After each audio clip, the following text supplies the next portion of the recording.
Hey guys, welcome back to my channel. This is Kemi, and I'm here to talk about Beyond the Gates Season 2, Episode 16. Now, before we get into it, make sure you guys are liking, subscribing, and turning on your post notifications so you'll know whenever I post. All right, so we start the episode off with Kat. She is at Uptown and she's on the phone with Tomas, and they're talking about his promotion, and he's getting ready to come meet her up. They're talking because he's supposed to be meeting her at Uptown, but he was going to meet her after his dinner with Bill and a client. And so he was just basically telling her that it's running later than expected because neither Bill or the client are there yet. So he was just letting her know, I'm not going to be here yet. So she's just like, she understands, and she sees Ted. So he tells she tells him, oh, I see my dad just walked in. And he was just like, okay, well, talk to your dad. Maybe you should apologize to your dad for the last conversation that they had or whatever.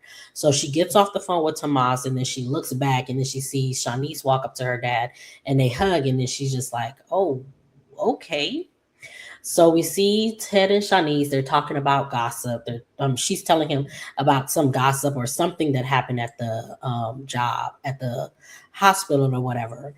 And he gets a message from Eva, and he's like, oh, she was just, he's like, sorry, she was just telling me about something that's coming in or something like that. And then she sent him another message, and she was just like, and he was like, okay, and now she's saying she's not going to interrupt us anymore.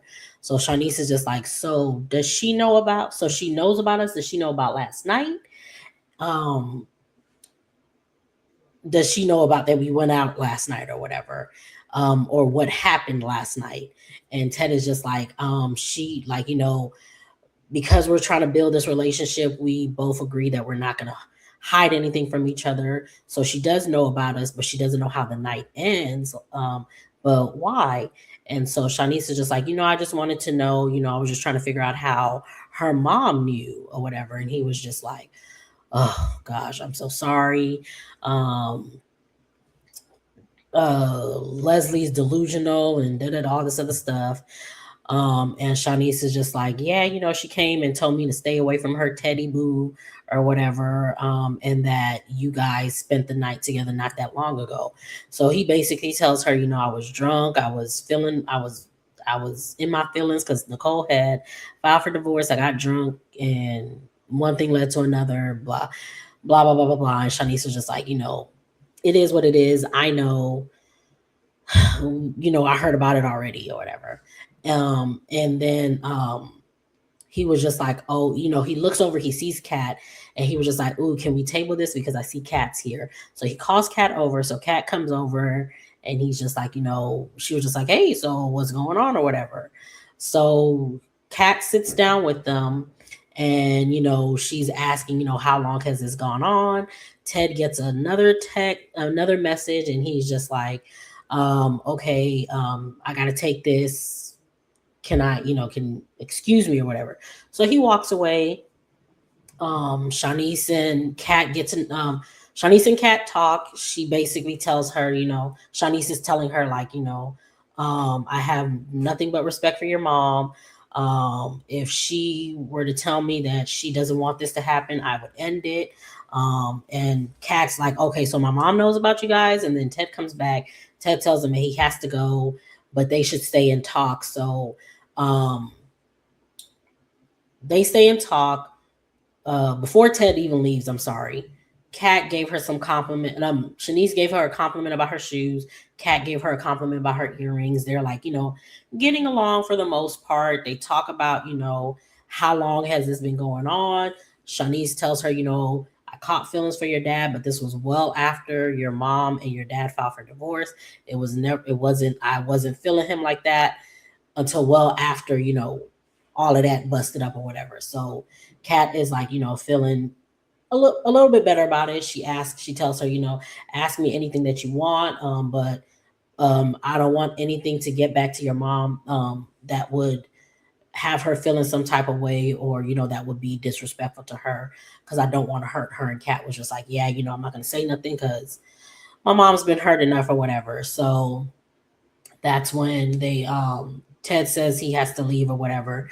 So Kat asked her, how you what do you have planned for that cuckoo bird, Leslie? And so Shanice basically tells her, let it be, try me, basically. And I was just like, good, because somebody needs to put Leslie in her place, because clearly they're not gonna let none of the Duprees but Kat say anything, and then Kat is gonna look like the villain afterwards. But whatever. So, anyways, so Kat was just like, "Girl, I like how you think. So, let's order them. Order them potato skins." So, they're getting along or whatever. We see um, Anita and Anita and Sharon and Vernon. They just get back, and then that's when Anita passes out. Vernon is scared. He's like wanting to call the hospital. Anita comes to, and she's just basically saying, um, I'm dehydrated. This is part of what they said was going to happen. Da da da da da. Vernon's like, no, I want to call the ambulance. She's just like, don't know, no ambulance needs to come in here, because if they do, then people are going to start talking, and then Leslie's probably going to do something extra and all this other stuff or whatever. So Vernon isn't feeling. He's like, nah, I gotta call somebody, because nah. And she was just like, but this is what they said would happen. And he was just like, and they told us to let them know if it happens. And she's just like, well, you can call whoever you want to, but I'm not going back to the hospital. So he calls her oncologist, Dr. Ong, if I'm not mistaken. So then we see that we find out, I'm sorry, that Dr. Ong had called Ted, and Ted came over with a IV bag for like an IV drip or IV fluids or whatever for Anita to help her hydrate after the chemo or whatever. So he's basically telling her, this is what he's telling them, this is what it's gonna do or whatever. So Vernon gets up and he walks away. Anita was just like, I'll talk to him. So Ted goes to talk to Vernon, and he's just like, um, I'm glad that Dr. On called me, but we don't need a third party. If this ever happens again, give me a call, and me and my kit and Ivy bag will come running. We are gonna be here. Like, no ifs, ands, or buts about it. And Vernon thanks him and was like, thank you for coming. I wouldn't be mad if you didn't answer our calls or whatever. And Ted is just like, um, you gave he said, he basically tells him, you gave me your daughter's hand, and I took it for granted. I didn't take care of her. I broke my promise, so it's not on you guys. But just so you know, even though me and Nicole aren't together, I still see you guys as family. So if you ever need me for anything, I will be here free of charge permanently. Like, if this happens again, call me. You're not gonna be charged. I'm gonna come running. Like, I'm gonna be there. So they shake hands. And then we see Vernon and Anita. I mean, Ted leaves. Vernon is telling Sharon that it's time to go. Anita's just like, you ain't got to go. Rowena's about to make some good food. Chill. I want to still I want to talk to my girl. And Vernon is just like, he gives Sharon a look, and Sharon's just like, okay, yeah, I'm gonna go. My voice will always be here. I'll be back. So she leaves. Vernon and Anita get into it, and he's just like, if I had known that Sharon wasn't gonna do what she was supposed to do, I wouldn't have let y'all go. And if I'm the only one that can make sure that you're all right, because I would have known that something wasn't right, and we would have been back at the hospital, I would have made sure that you wouldn't have left the hospital feeling like this. So now that I know that nobody else can take care of you the way that I can, I'm going to be by your side at all times. And Anita's just like, no, like, she's pissed or whatever. She's just like, why are you doing this? Like, I need, don't, like, chill out, bro. That's basically what she's saying. And he's just like, I just saw you collapse. I thought you, and he like, his voice cracks or whatever. And Anita was just like, I'm sorry. Like, I'm sorry. Like, I know this is hard on you. And I'm sorry that you had to see that, but unfortunately this is going to happen. um Vernon is just like, I can't live my life without you. And Anita was just like, but you may have to. And you can't keep pushing our family and our friends away. We need them close. I don't want you, if anything were to happen and I'm no longer here, I don't want you to be by yourself. We need to have our family with us. We need our friends. We need to pull them in close. And they hug or whatever. Um, gosh, those scenes were really like, when he cracked, when he was just like, I was just like, oh, I'm, I love their scenes. I really do. Look, I love their scenes. We see Naomi at the hospital, and I don't like Naomi. I'm not even gonna lie to y'all. I've tried, but she be doing the absolute most. Cause it's just like, girl, this whole situation, you are wrong. You are dead wrong. Like, dead wrong. So she's at the hospital. She just finished talking with the counselor. Ashley's still there waiting for her. And she was like, oh, you didn't have to wait. And she was just like, no, I want to be here for you, all this other stuff. So Naomi's telling her what the counselor said, and Ashley was just like, well, did she advise you about having your family or whatever? And Naomi is just like, she did, but like, I'm not gonna tell them because they're all dealing with something or the other, and something else or something. And Jacob has this new undercover gig. And again, there they go again, telling everybody that boy going undercover. And it's just like, y'all are tripping. But Ashley doesn't understand it because she's just like, you were so pissed at Jacob for keeping the secret that Derek could had feelings in his legs, and now you're keeping this huge secret from him. Like, that's not right. And she was just like, and Ashley was just like, I don't get it. Do you think he won't, like, do you think, like, what is it? And Naomi is just like, she doesn't think he would understand, and he will what did she say? Because I was so annoyed with that. um she doesn't think that Jacob could handle it.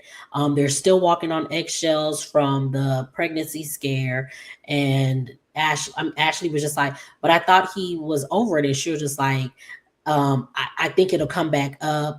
I saw the look in his eyes when he thought I was pregnant, and then when he found out I wasn't, I saw it then. um all this other stuff. um Ashley's just like, but she was just like, what, why don't you think that he would be able to handle it? When have you ever seen Jacob do anything but support you? And she was just like, I have some tough decisions to make, and he won't understand them.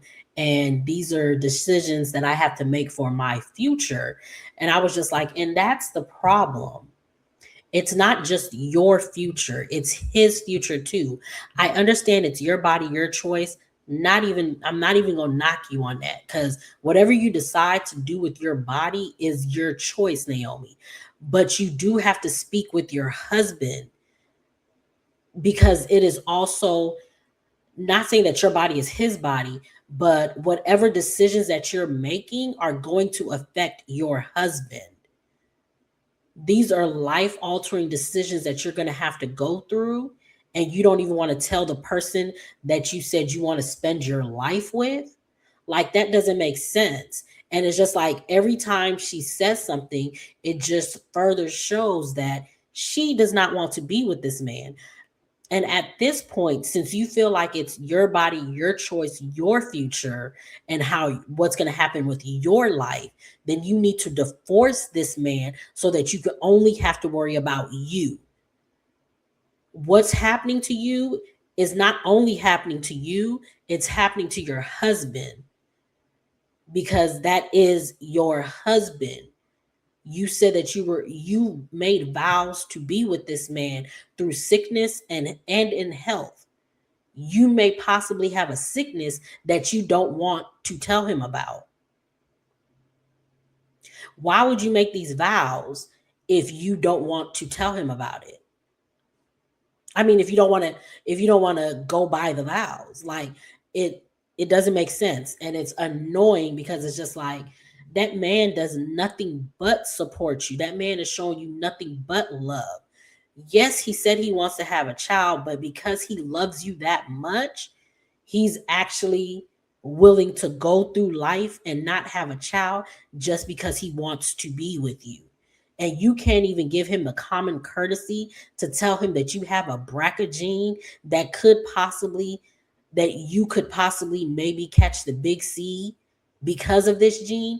You can't even give him that information, but you mad at him for not telling you somebody else's secret. Like, it's like you keep doing things that shows that you really don't love this man, or that you do love him, but you love him like a brother, not like somebody that you really want to spend the rest of your life with. Because the way you moving like you a single woman, but you're not. And if you want to continue moving like a single woman, then just become single and divorce your husband. What is it? What is it? The differences thing? I can't even say the word. Y'all have differences. Y'all have differences in how y'all want to live y'all's life and how y'all want this to happen. And clearly it's not going to change. So y'all need to get a divorce. File the paperwork. You're a lawyer. You can file the paperwork, no problem. You're a Dupree. You got money, so you can pay for it, no problem. You're a you're a Hamilton. You can do this, no problem. Like, I just don't get why you are holding this man hostage. That's how it feels. It feels like you are holding him hostage because you really don't want to be with him. Let him go and be on his own if that's the case. But you don't want to do that. So we here, right? So we see Tomas, he comes, he was at the club when he was talking to Kat waiting on Bill, and so he Lord, I can't talk. He goes up to Nicole because he sees her in the country club. Nicole congratulates him about his promotion. Found she Kat told her, Nicole wonders, oh, is Kat meeting you here? He was just like, oh no, I'm meeting Bill for a meeting. Um, Danny walks up and Nicole's like, oh, Bill is on his way. Do you want to leave? She was like, that man ain't gonna run me out my family's country club. So she congratulates Tomas on his what's it called? On his promotion, and she says Bill loves someone who's loyal. Tomas goes and sit down. Bill, I mean, Danny is talking to Nicole, and she keeps looking at her, and she's just like, something's different. And she was just like, your skin is glowing, you. And she's just like, oh, did you go on a date? Did you get some? So she figures out that Nicole went and had some fun. So they're talking about that. Bill comes up and Danny shoos him away because she's talking to her girl, her bestie, her sister. I ain't got time to deal with you, Bill. I want to know how my sister got it in. So they're talking, and she tells her how she went on a date and they saw Shanice and Ted. And, Danny said, oh, Shanice is breaking girl code. And it's just like, and Nicole is breaking bro code for dating her ex-husband's business partner slash best friend. Shanice is an associate, but whatever. Okay, girl. So they're talking about that. Nicole talks about how good it was. Danny is happy. She wants to know who was better. Nicole was just like, I'm not about to give you that information, but what me and Ted had, like, I haven't felt that. That was the one she was with for so many years. She doesn't know if anybody can replace it, or it can be that good or whatever. And Danny gives her a pep talk and just tells her, um, you don't You should just have fun, go date, go do whatever. You shouldn't be jumping from one commitment to another commitment, and that's okay. Let these men know. Boom, bow, pow. They love on each other, then they leave. We see, we see Bill and Tomas, they're at their table, they're waiting on a client. Oh, sorry. They're waiting on the client, and Tomas is Bill is talking about the client. Tomas is, listening or whatever, and then he sees Bill looking at Danny, so he basically asks him, "Is it,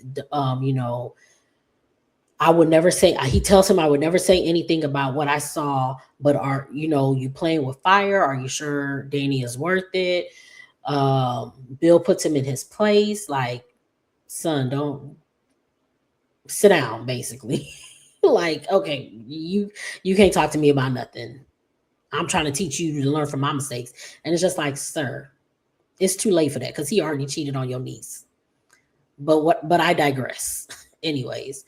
So Tomas asked him what happened or whatever. Or Bill starts to tell him about when he met, like, when he first met Danny. And he was just like, when I first met Danny, she was this ball of fire, forced to be reckoned with. She built me up and then I tore her down.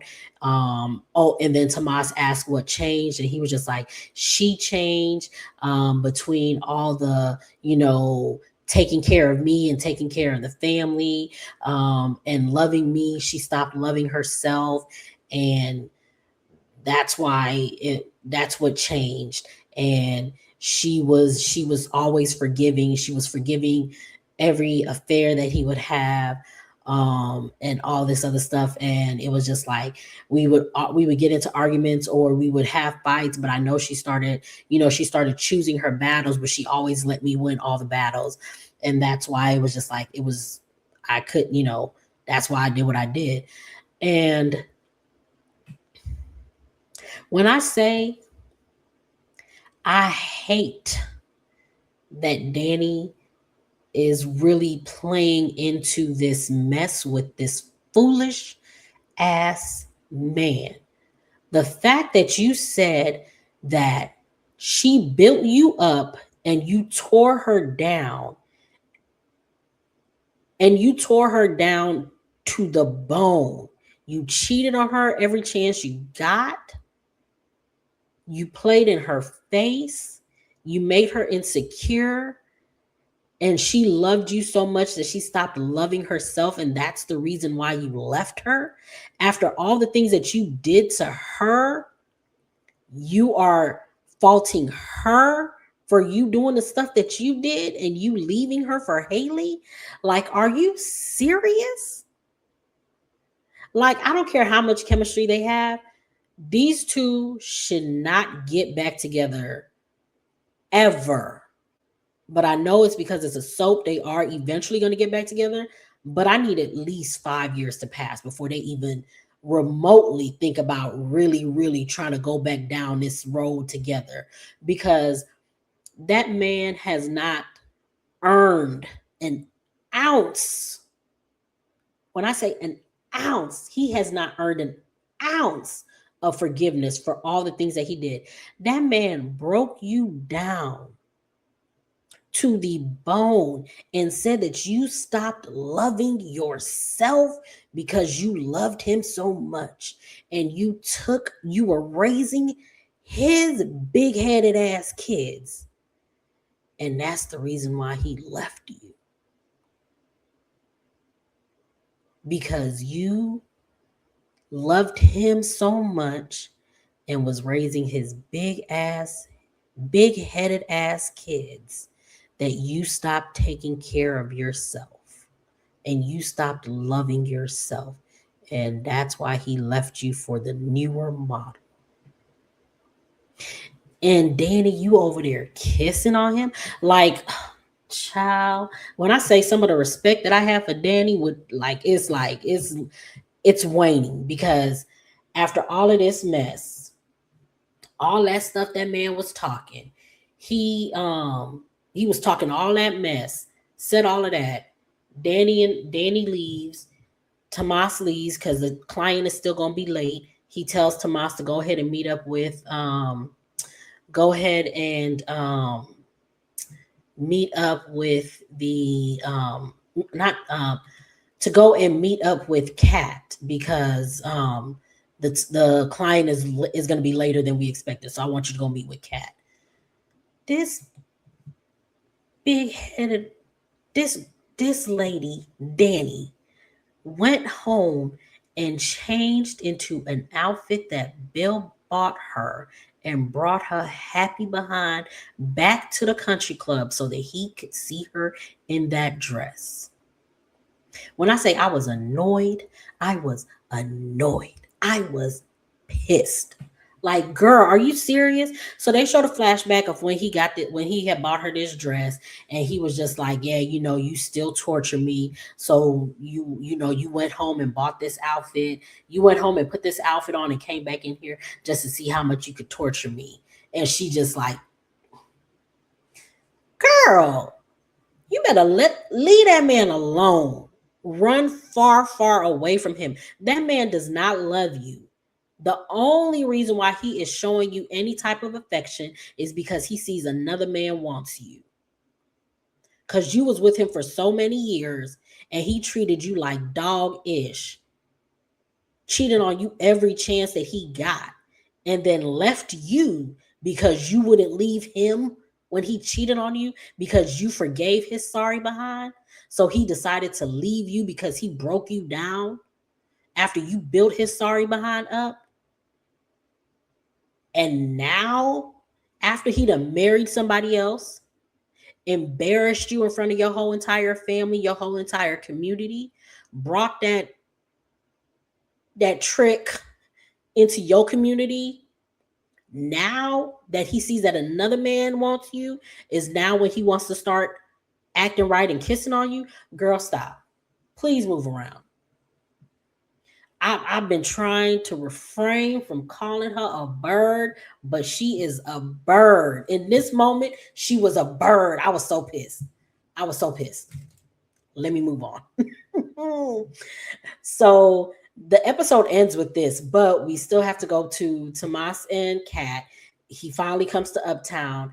They're, toasting to his promotion. She wants to know how the people in the office, how they reacted. He says nothing happened. Bill hasn't told anybody. She hopes he's not gonna renege. He was just like, nah, I don't think he's gonna renege. They make a toast. They drank the champagne. It was just like, oh, it was good. They go to look at the bottle, and boom, we seen Nicole looking bad in this outfit because we seen her getting ready. After she left with Danny, she went home and was just like, much bad, ain't, hey, that's what she was doing. So she comes to Uptown in this outfit, and Tomas is just like, dang, and Kat is like, wait a minute now. But that was the episode. It was a good episode. Make sure you guys are liking, subscribing, and turning on your post notifications so you know whenever I post. Get down in the comments, tell me what you guys thought, and I will see you guys in the next one.